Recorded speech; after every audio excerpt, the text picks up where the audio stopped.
Sir, विधायकों पे अपराधियों के संरक्षण का आरोप लगता रहता है। एक आरोप आपके ऊपर भी लगा। बिलासपुर जिले में निखारे उर्फ मैडी, टीएस सिंहदेव करीबी हैं। मीडिया रिपोर्ट के मुताबिक टीएस सिंहदेव उनके करीबी हैं। कई आपराधिक मामलों में वो संलिग्न रहे हैं, कार्यवाही भी हुई। सवाल मैं आपके से इसलिए कर रहा हूँ कि क्या आपको संरक्षण के लिए कभी कॉल आया? इसका कौन? निखारे। मैं तो पहली बार नाम सुन रहा हूँ। ये वीडियो देखकर काफी परिवर्तन हो सकता है। किस पद में है वो? युवा हैं, हिस्ट्री सीटर हैं, अभी जिला बदर हुए थे चुनाव से पहले। देखिए, दो बात है। निखारी का तो मुझे नाम ध्यान नहीं आ रहा। बाकी जब हम जनप्रतिनिधित्व के क्षेत्र में काम करते हैं या जिस समाज में रहते हैं तो अनेकों पृष्ठभूमि के लोग संपर्क में आते हैं। आप देखेंगे कभी किसी का फोटो छप गया, उसको प्रसारित कर देते हैं कि मैं इनके साथ बड़ा नजदीकी जुड़ा हूं, उसका फायदा लेने की कोशिश करते हैं। मैंने अपने आप को इस परिस्थिति के लिए हमेशा खुला रखा। मैंने कभी कोई फिल्टर वैसा नहीं लगाया कि कोई भी आता है जिसको मत देने का अगर अधिकार है तो आपको उसकी बात भी सुननी चाहिए। अपनी तरफ से मैंने एक लाइन हमेशा मेंटेन की कि अगर कोई भी साथी कोई गलत काम करेंगे तो मेरे से मदद का उम्मीद मत करिएगा। वो आपको करना है। आपको जेल होगी, मेरे आपसे संबंध है, मैं आपको खाना पहुंचा सकता हूं जेल में अगर अलाउ होगा, लेकिन प्रक्रिया में दखल देके आपको जो बचाने की छोटी मोटी बात हो तो अलग होता है। किसी ने किसी को धक्का दे दिया, थप्पड़ी मार दिया, तो भाई सुलह कर लो आपस में, जेल ना हो।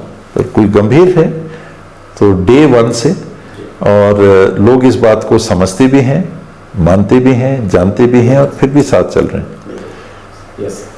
मैं आपके साथ अगर चल रहा हूं तो हो सकता है आप कहीं कोई गलती कर रहे हो, तो वो आपकी बात है। मैं आपसे उसके चलते बात ही ना करूं, वो एक अलग बात होगी। अगर आप घोषित गुनहगार हैं तो मैं जानूंगा कि घोषित गुनहगार हैं, तो आपसे फिर भी मिलूंगा तो उस नजरिए से मिलूंगा। लेकिन परिचित हो अपरिचित हो, एक लाइन मैंने राजनीतिक सार्वजनिक जीवन में हमेशा मेंटेन करके चली कि गलती अगर आप कोई ऐसा करते हैं तो वो फिर आपको डील करना। मेरे को आपने वोट दिया और आपने कहीं चोरी कर ली तो मेरे को बचा दो, तो मैं वो नहीं कर पाऊंगा। जी सर। टीएस सिंहदेव जी के राजनीतिक गुरु कौन रहे हैं? मेरे माता पिता।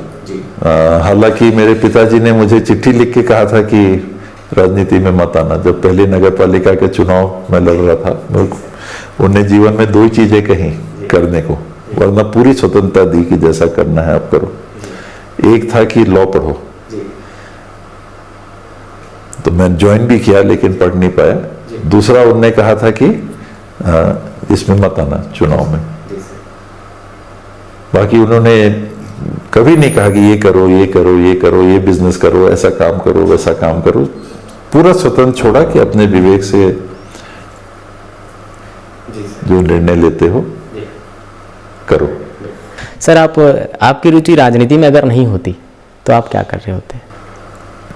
शायद अपना काम शिक्षा के क्षेत्र में कभी कभी सोचता हूं कि बताता सिखाता।